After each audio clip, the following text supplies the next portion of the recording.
사랑과 은혜가 풍성하신 아버지 하나님, 우리는 약한 눈과 약한 마음을 가졌기에 세상에 보이는 것들에 흔들리지만 우리에게 영원한 아들의 약속을 주셨고 그 아들의 겸손하지만 당당한 믿음으로 걷게 하셨습니다. 그 믿음으로 하나 된 우리, 성령 하나님께서 이 예배를 주관하셔서 우리의 그 거룩한 자존감을 또한 겸손을 높여주시옵소서. 늘 우리로 하여금 낮아지게 하시지만 그 낮아짐 속에서 우리를 높여주시는 거룩하신 예수님 이름으로 감사하며 기도드립니다. 아멘. 하나님의 가족과 정하신 뜻 마지막 시간이 되겠습니다. 하나님의 가족과 정하신 뜻 세 번째 부제는 죽음의 어둠 속에서 생명의 빛을 발하는 하나님의 가족, 아들 주제로, 어둠과 빛의 주제로 우리가 왜 세상 속에서 빛으로 살아가게 되는지 생각해보는 시간을 갖도록 하겠습니다. 우리 지난 시간에는 부르심 그대로, 이건 우리가 가질 수 있는 것이 아니라 하나님이 우리에게 아들의 약속을 주셨고 삶 가운데에서 이런저런 오르내림 속에서 내가 하나님의 아들이 맞구나 라는 성령의 확신을 우리는 얻게 되죠. 그 부르심 그대로 이게 아들의 믿음이다. 할례를 받든 할례를 받지 않든 남자든 여자든 종이든 자유자든 오직 하나님의 계명 서로 사랑하라를 지키는 우리는 각각의 귀한 부르심을 받은 그 부르심 그대로 하나님이 사랑하시는 20점이든 50점이든 80점이든 100점이든 우리는 하나님께서 불러주신 그 그대로 하나님의 아들이다. 이게 이제 소명인 거죠. 자, 그리고 이제 그렇게 우리를 바라보시는 아버지의 마음, 긍휼, 불쌍히 여김, 단순히 동정이 아니라 우리를 위해서 본인의 몸을 직접 찢으신, 십자가에 달리신 아들의 믿음으로 고난 중에도 아버지께 순종을 배우신 그 예수님의 사랑이죠. 긍휼, 사랑 같은 말이지만 긍휼이 좀 더 색깔이 진하죠. 더 붉습니다. 자, 주에 베푸시던 간곡한 자비, 사랑이 내게 그쳤나이다. 이사야의 이야기죠. 긍휼이라는 말이 좀 더 맞아요. 이사야 63장 15절은 들끓는 창자, 어머니의 자궁, 아버지의 들끓는 창자, 어머니의 들끓는 자궁. 우리를 지극히 사랑하시는 어머의 표현 넘어 우리가 생각할 수 없는 하나님의 사랑. 근데 그게 그쳤다는 거야. 근데 그때 그 구성원의 입으로, 가족의 입으로, 아들의 입으로 주는 우리 아버지시라라는 고백이 처음 나오는 때가 이사야 63장이에요. 아브라함은 우리를 모르고 이스라엘은 우리를 인정하지 아니할 정도로 우리가 타락했지만 그때 주는 우리 아버지로 다가오신다. 이 얘기죠. 이스라엘이 처음 하나님을 우리 아버지로 고백한 때는 바로 그 절망 가운데에서 인간 아버지도, 인간 조상도, 인간 지체들도 기대할 수 없는 전우좌우가 가로막힌 그 상황에서 하늘 아버지를 바라보게 되는, 살아계신 아버지께 직접 접속하게 되는. 제가 이번에 그 청년들이랑 협의를 해서 3월 중순에 함께 우리가 나누게 될 이야기도 이 아버지, 아들의 흐름입니다. 스바냐가 이렇게 찬양을 하죠.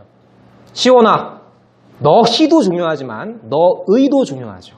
너의 하나님 여호와가 너의 가운데 계시니 그는 구원을 베푸실 전능자시라. 그가 너로 말미암아 기쁨을 이기지 못하여 하시며 너를 잠잠히 사랑하시며 그가 너로 인하여 즐거이 부르시리로다. 놀랍죠? 하나님이 우리를 기뻐하시고 하나님이 우리를 노래 부르십니다. 전 이 심정이 이해가 돼요. 우리 딸 예주가 20년 가까이 저에게 준 그 선물을 기억하면 우리를 기뻐하시는 아버지, 이게 이해가 됩니다. 너의 하나님 여호와가 너희 가운데 계시니. 이번 말씀 캠프 주제가 되겠습니다. 자, 그렇게 우리를 기뻐하시는, 제가 예주를 사랑하는 데는 아무 이유가 없죠. 원빈이 아버지가 원빈이를 사랑하시는 데는 아무 이유가 없습니다. 그냥 아버지이기 때문이에요. 우리가 왜 사랑받죠? 아들이기 때문입니다. 하나님이 우리에게 주신 가족이라는 선물은 너무 귀한 하나님의 사랑의 배움터예요. 자, 그 기쁘신 뜻대로 우리를 예정하사 예수 그리스도로 말미암아 자기의 뭐라고요? 아들들이 어떻게 해요? 자, 되게 하셨으니예요. 우리는 아들로 살게 되는 것이다. 노력하여 아들로 쟁취하는 것이 아니라 하나님의 아들이라는 신분을 갖고 그 아들 된 신분을 즐기는 것이다. 고아는 스스로 가족이 될 수 없습니다, 여러분. 하나님의 선택과 은혜로 교회가 존재하는 것과 같은 원리죠. 그러나 아까 제가 이사야가 본인의 입으로 주는 우리 아버지시라 라고 최초로 고백했다고 말씀을 드렸는데, 이제 내용상으로는 모세가 이제 가장 먼저 그 얘기를 해요. 백성들을 향해서 너희 참 아버지를 잊고 타락한 이 백성들아, 책망하면서 이제 자, 그렇게 참 아버지를 잊어버리고 성막조차 어둠에 빠진 시대가 이 사무엘 시대였어요. 아까 우리 읽은 3장 3절에서 우리 한글 성경에는 생략되어 있지만 원문에는 그러나가 들어갑니다. 그렇게 타락했지만, 그렇게 좌절했지만, 그렇게 중독에서 허우적대지만, 그렇게 옛사람에서 허우적대지만, 그러나 하나님의 등불은 아직 꺼지지 않았어. 하나님은 너희에게 다시라는 선물을 주셔. 자, 본문 해석은 목사님 개론 구조 정리한 거에서 제가 어둠과 빛만 좀 더 강조해서 보충한 거니까 한번 읽어보시고요. 자, 오늘 본문 적용 내용 하나하나씩 세 가지 이미지를 우리가 생각해 봅시다. 떡상이라는 것과, 그저 전문 용어 아니에요. 떡상승이 아니라 떡상이라는 말과 떡상의 맞은편에 있었던 등불. 여러분 성막 기억하십니까? 성막 안에 그 지성소, 미팅 플레이스, 하나님과 만나는 그 자리, 언약궤가 가장 안에 있는 향단, 등대, 떡상이죠. 제가 그 지금 우리 귀염둥이 우리 민혁이랑 마주보고 있는 것처럼 떡상과 등대는 마주보고 있습니다. 이게 왜 그럴까요?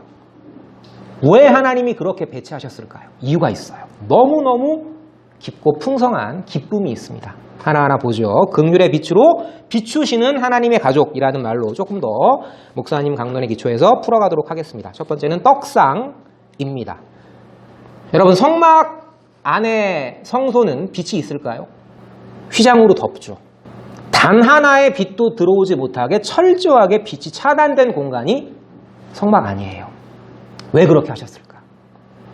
이겁니다. 이 지금 제사장이 이 등대의 등불을 기름을 부어 밝히는 것처럼 우리가 하나님과 만나는 그 공간은 철저하게 어둠 속에서 그 빛이 이 타락한 떡인 나를 향해서 비추어진다. 하나하나 봅시다. 이게 어떤 뜻인지. 하나님은 분명히 하나님의 등불이 꺼지지 않도록 명하셨습니다. 이게 출애굽기에 나오는 말이죠. 하나님의 집도 마찬가지죠. 이 하나님의 집은 살아계신 하나님의 교회요 진리의 기둥과 터니라. 이 교회는 하나님의 집이고 성막도 하나님의 집이고 우리 하나하나도 하나님이 거하시는 성전이죠. 자, 그런데 출애굽기에는 저녁부터 아침까지 항상 여호와 앞에 그 등불을 보살피게 하라. 무슨 이야기예요? 빛이 꺼지지 않게 하라. 어디? 그 모든 빛이 철저히 차단된 그 공간 안에서 빛이 꺼지지 않게 하라. 무슨 이야기죠? 항상 하나님의 은혜로 살아라. 이 얘기가 되는 겁니다. 이는 이스라엘 자손 가족이 대대로 지킬 규례이니라. 떡상은 뭘 상징할까요? 연약한 죄인들, 아들들을 상징합니다. 여러분 제사장이 이 떡상에 올리는 떡에 방부제 집어넣었을까요? 일정 기간이 지나면 못 먹어요. 썩는 떡입니다. 12진설병, 이 떡은 12지파를 상징하는 거죠. 야곱의 12아들들. 그래서 썩는 떡은 언제요? 이거 되게 중요합니다. 매주 안식일마다 바꿔야 돼요. 상하고 딱딱하게 굳고 부패한 떡은 매주 안식일마다 갈아줘야 됩니다. 여러분, 왜 우리가 매주 교회 나오죠? 새 떡으로 갈기 위해서예요. 여러분이 이 자리에 앉으셨다고 착각하지 마세요, 여러분. 참 제사장 예수님께서 성령의 역사로 여러분의 삶을 새로운 떡으로 바꿔주시기 위해서. 그걸 예표하는 거예요. 자, 왜 아들은 매주일 아버지의 긍휼이 필요할까? 그대로 두면 우리는 자연스럽게 부패하죠. 여기서 말씀 충만함 받았어도 집에 가면은 게임 신작이 떴네? 자연스럽게 글로 가죠. 다 그래요, 우리는. 저도 게임 좋아합니다. 자, 이스라엘은요, 이 단어 기억하실지 모르겠어요. 함께 하심을 기억할 때 승리하는 이스라엘. 이스라엘이 무슨 뜻이었죠? 하나님과 겨루어 이긴 자. 그걸 기억할 때 승리한다는 거야. 근데 우린 그걸 기억 못하죠. 매주 안식일마다, 주일마다 여기에 와서 그걸 다시 기억하는 거예요. 그게 예배입니다. 자, 그럼 끈질긴 불순종의 아들들, 사무엘 시대는 우리가 말씀 읽은 것처럼 말씀이 희귀하고, 여러분 이거 오해하지 마세요. 엘리 제사장이 성막에서 말씀 낭독 안 한 거 아니야. 근데 어떻게 알았어요? 말씀을 껍데기로 알았죠. 응? 성경 들고 사탄은 물러가라 하면 물러가는 것처럼 법궤 들고 가면 블레셋이 그냥 주량랑 칠 줄 알았죠. 아니야. 법궤라는 형식이 중요한 게 아니라 그 안에 담긴 하나님의 계명이 중요한 거죠. 서로 사랑하라. 응? 내가 사랑해야 할 저 성막에 수종드는 여인을 범하면서 법궤만 들고 나간다고 자신 있게 나갔던 홈리와 비나스 어떻게 됐어요? 죽었잖아. 말씀의 형식이 중요한 게 아니라 말씀을 진심으로 사모하는 그 중심이 중요한 거죠. 자, 그렇게 말씀이 희귀했어요. 참 말씀의 선포가 희귀했던, 이상이 흔치 않던 어둠의 시대가, 예언적인 무능력의 시대가 이 사무엘의 시대였습니다.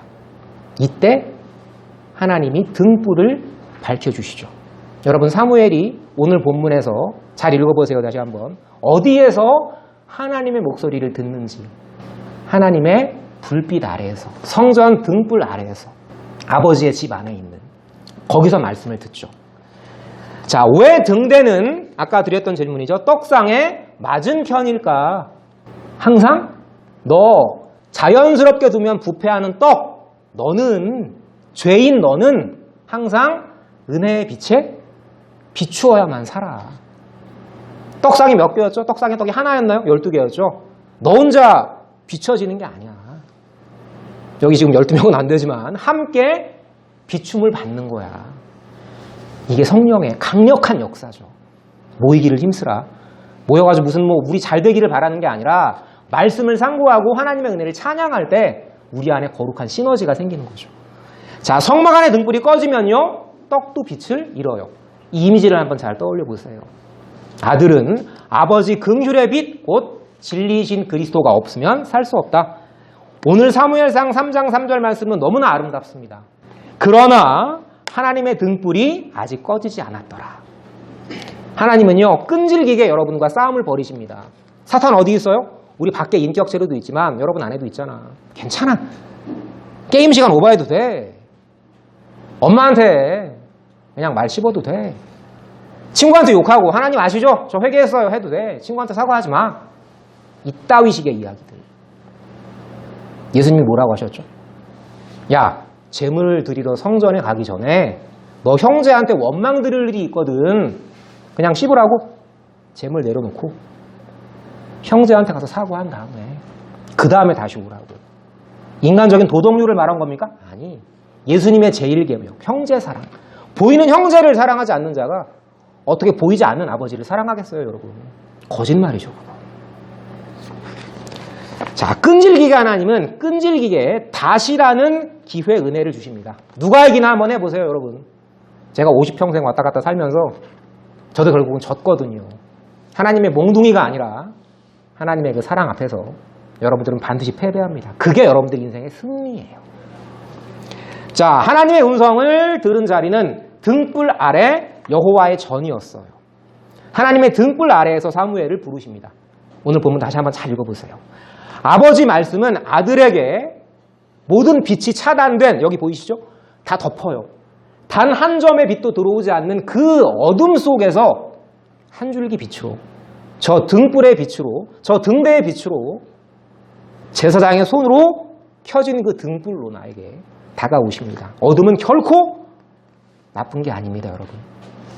빛을 빛되게 하기 위한. 자, 말씀이 있는 하나가 더 있어요. 여호와의 집에 누웠더니 라는 표현을 씁니다. 여호와의 집은 성령 하나님이 일하시는 공간이죠. 우리가 뭔가 대단한 거를 하려고 의지를 발동하는 것이 아니라 나는 아까 그 스바냐의 찬양처럼 손을 늘어뜨리고 있는데 시온아, 네 손을 늘어뜨리지 마라. 너의 하나님 여호와가 너의 가운데 계시니 그는 구원을 베푸실 전능자시라. 네가 어둠에 있을 때 아버지 구원의 빛이 그 손길이 다가오는 거야. 다시 한번요. 그가 너를 잠잠히 사랑하시며 그가 너를 기뻐하시며 그가 너를 노래 부르시리라. 이 스바냐의 말씀 정말 멋있죠. 말씀이 있는 여호와의 집에 누웠다라는 건 내 모든 것들을 내려놓고 전적으로 하나님께 의지하는, 나는 손을 내려뜨렸는데 나는 손을 내리뜨리지만 아버지께서 그 손을 지켜 올려주시는, 출애굽기에 이 말씀이 나오죠. 너희는 가만히 있어, 누워있어, 여호와께서 너희를 위해서 싸우실 거야. 이렇게 모세가 이야기합니다. 이 말은 진리예요. 그런데 그 다음이 더 중요합니다. 하나님이 뭐라고요? 야, 이제 그만 떠들고 내가 너와 함께 하는 걸 알면 앞으로 나가. 이스라엘 자손에게 명령해. 앞으로 나가게 하고 네 손, 모세, 네 손으로 네 지팡이 들고 바다를 향해 뻗어. 그럼 어떻게 돼요? 갈라졌잖아요, 그때. 홍해 바다가. 이게 믿음의 행위입니다, 여러분. 절대 이론으로만 그치지 않아요. 아랫부분이 훨씬 더 중요합니다, 여러분. 그 확신을 가진 우리가 하나님의 가족이죠. 룻기부터 사무엘상 초반은 우리가 쭉 공부를 했지만 타? 모질이라는 말이 있죠. 전라도 방언이더라고. 난 되게 표준어인 줄 알았는데 비속어예요. 타? 지더린, 이 모질이들 다 흠결 있는 존재들이었어요. 모압 여인 기억하시죠? 불결하여 여호와의 총회에 들어올 수 없는 모압 출신 룻, 창녀의 아들 보아스, 저주받은 불임녀 한나. 오늘 말씀 본문에서 대제사장인데 3번씩이나 이 사무엘에게 하나님의 목소리가 임했다는 걸 몰라. 여러분, 영력을 잃어버린 제사장이 제사장입니까?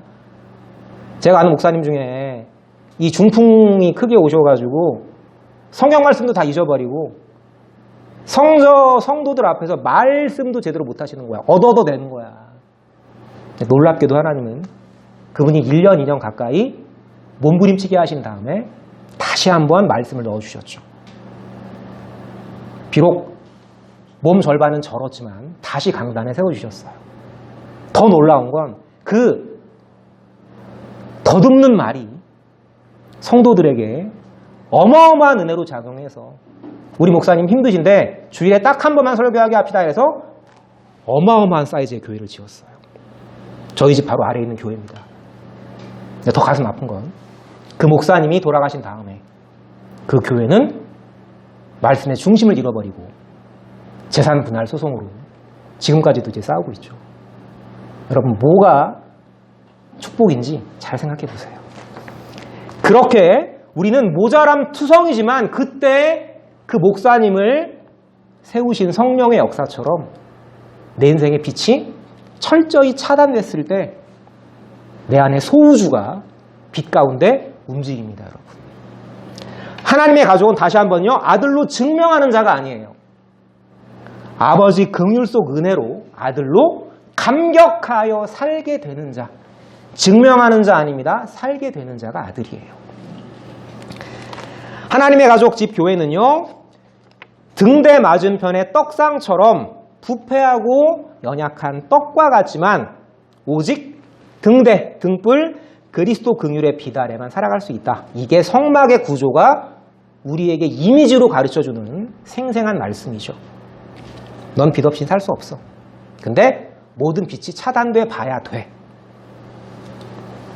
엘리는 등불이 꺼져가는 옛사람, 우리 옛 소욕을 상징하는 거죠. 여러분, 여러분을 괴롭히는 사람 미워하지 마세요. 그 안에 하나님의 허용 안에서 여러분들을 공격하는 사탄을 미워해야지 그 사람 원수를 묵상하지 말라고. 자, 엘리를 미워합니까? 그게 아니죠. 엘리는 망해가는 시대의 상징이었어요. 등불이 꺼져가는 옛시대 제사장 사무엘, 그리스도로 예표하는 사무엘은 빛 가운데 새 사람으로 부름을 받은 점점 함께 성장하는 우리를 말하는 거죠. 여러분, 한 가지 우리가 주의할 게 있습니다. 이 엘리는 비록 등불이 꺼져가는 옛시대의 제사장이었지만 중요한 건 뭐예요? 우리 이 친구가 잠깐 와서 말을 거는 과정도 좀 더 말씀에 집중하게 하는 선한 기능을 하는 것처럼 그 부족한 엘리의 입을 통해서 다윗 왕국의 창건이 여기 보이시죠? 엘리의 입을 통해서 다윗 왕국의 창건이 결정적으로 이루어져요. 그 모티브가 엘리의 입을 통해서 나옵니다. 한나로 하여금 평안히 가라. 누가 이야기했어요? 엘리가 이야기했죠. 사무엘에게 말씀하소서 듣겠나이다 하라. 누가 가르쳤어요? 엘리가 가르쳤어요. 여러분, 아무리 영역 상실한 교회 어른 같더라도 그 복음의 짬밥은 여러분 절대 무시할 수 있는 게 아닙니다. 그리고 함부로 판단하지 마세요. 이런 부족한 엘리도 하나님이 사용하셨죠. 바울이 그 얘기하잖아요. 그래서 몸에 약해 보이는 지체가 도리어 더 요긴하다고. 자, 다윗의 출생, 왕국의 준비, 왕국의 건립은 성막의 등대가 없으면 진행되지 않는 어둠의 과정이었다. 나오는 글 읽고 마치도록 하겠습니다. 그 기쁘신 뜻대로 우리를 예정하사였죠. 우리에게 거저 주시는 바예요. 그 기쁘신 뜻대로 우리를 예정하사 우리 아들들에게 너의 점수를 보고 아깝네. 너 49점이니까 넌 탈락이야. 이거 아니라고 그랬죠. 우리는 모두 음수에서 양수로 바뀐 양수끼리는 몇 점이라고 점수 비교하는 거 아니라고. 내가 점수를 잘 받으면 여기 지금 몇몇 지체들이 있죠. 그 먼저 배움을 가지고 후배 중고등부 친구들을 가르치는 내 지식이 아니잖아요. 여러분 제가 여기 잘나가지고 서 있습니까? 아마 속을 까 뒤집어 보면 제가 제일 더러울지도 몰라요. 여러분, 제가 제일 더럽기 때문에 하나님은 저를 여기 세우신 거죠. 자, 우리에게 거저 주시는 거예요. 아들의 영광은. 목적은 뭐라고요? 그 참 아버지 은혜의 영광을 찬미하게 하려는 것이라. 여러분, 제가 저희 아버지에게 처음 배웠던 말씀이 에베소서 1장 3절부터 6절이었는데 시간 관계상 외울 수는 없지만 제가 눈 감고도 외우는 구절이에요. 이 말씀이 저희 아버지가 제게 주신 평생의 선물이 됐습니다. 이 이야기, 은혜의 영광을 찬미하게 하려는 것이라. 우리에게 왜 하나님의 아들 가족으로 부르셨다고요? 그 부르심의 목적이 뭐라고요? 자랑하지 마. 판단질하지 마. 여러분, 멋진 신학을 가진 교회일수록 이걸 잘합니다. 왜? 들은 게 많거든. 다른 교회 목사 설교? 멋지게 판단하거든. 맞아. 논리적으로 네가 맞을 수 있어. 하나님 뭐라고 하셨어요? 자랑하지 마. 네 거 아니야. 우리 왜 깨졌다고요? 이것 때문에 깨진 거잖아. 여러분, 크셨으니까 이제 아셔야 돼요. 하나님의 가족으로 우리를 부르신 목적은 자랑과 판단질이 아니라 사랑과 인불용, 서로 인자하게 하며 서로 불쌍히 여기며 긍휼이죠. 서로 용서하기를 네 의지로? 아니, 하나님이 그리스도 안에서 너희를 용서하심 같이 어떻게 하라고? 인자하게 대하고 불쌍히 여기고 서로 용서할 수 있는 건 아버지 긍휼의 마음이, 기억하시죠? 아버지의 마음 긍휼이 내 안에 역사할 때예요. 그때 저 못한, 저 아픈, 저 부족한, 저 실수한 지체를 아버지의 마음으로 품을 수 있는 거죠. 이 긍휼은 새 언약의 성취인 성령께서 우리에게 주시는 마음이죠. 사무엘 1장 3장 하나님 나라 언약의 안식 참 아버지의 품, 성령께서는 창세전 정하신 뜻을 따라 아들 된 엘리, 제가 엘리를 넣을까 말까 하다가 넣는 게 맞을 것 같아요. 아까 말씀드렸죠. 엘리의 입을 통해서 평안히 가라. 엘리의 입을 통해서 말씀하소서 주의 종이 듣겠나이다 하라. 아들 된 엘리와 사무엘에게 정하신 뜻은 선하시다라는 믿음을 주셨습니다. 아버지의 긍휼로 그리스도의 등대를 마주하는 우리 아들들은 부패한 떡입니다. 자연스럽게 썩어가요. 하지만 바울이 이야기하죠. 우리의 겉사람은 후패하나 우리의 속사람은 날로 새롭도다. 여러분, 우리 믿음이 멋진 거는요, 나이 드는 게 두렵지가 않습니다. 죽음은 영원한 생명으로 향하는 관문이다. 이게 이론이 아니라 실제로 믿어져요. 여러분, 사람이 죽을 때 두 가지가 보인다고 합니다. 이건 임사체험 많이 한 사람들 이야기예요. 검은 것 아니면 하얀 것. 둘 중에 하나가 보인대요. 하얀 건 뭘까요? 성경적인 해석으로 풀자면 여러분들을 곧 수종들로 올 천사들. 검은 건 뭘까요? 넌 불택자야. 나랑 같이 가야지. 완전한 어둠으로. 전 확신합니다. 여러분 인생 제일 마지막에 하나님이 이 빛을 휘옷 입은 천사를 여러분들을 수종들러 올 그 수종자를 보여주실 거라는 거. 자, 부패한 떡이지만 우리는 참 제사장의 긍휼로, 이거 포인트죠. 매 안식일 새떡으로 갈게 됩니다. 우리 여기 왜 왔다고요? 새떡으로 갈기 위해서. 참빛 아래. 어두운 떡이지만 우리는 참 제사장의 은혜로 세상에 새 생명을 선포합니다. 지난주에 말씀드렸죠, 여러분. 생명을 살리지 못하는 복음은 너 좋은 복음이다. 그건 그리스도의 복음이 아니다.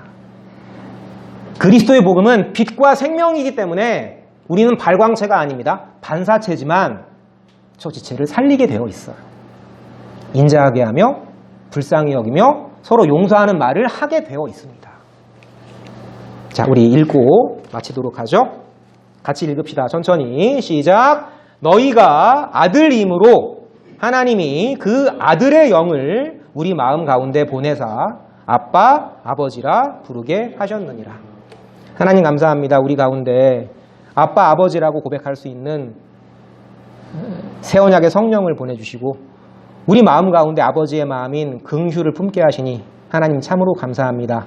우리 청년들 이 귀한 때에 진리의 말씀을 듣고 자랑하는 것이 아니라 나를 사랑하신 그분의 사랑에 감격하여 긍휼의 마음을 실천할 수 있는 성숙한 모습으로 주님께서 인도하실 것을 믿습니다. 한 주 동안 세상의 여러 가지 도전들 가운데에서도 참 빛이신 그리스도의 빛 아래 어둠과 싸워 승리할 수 있는 우리 한 명 한 명 청년들로 주님께서 늘 축복하여 주시옵소서. 우리를 사랑하시는 예수님 이름으로 감사하며 기도드립니다.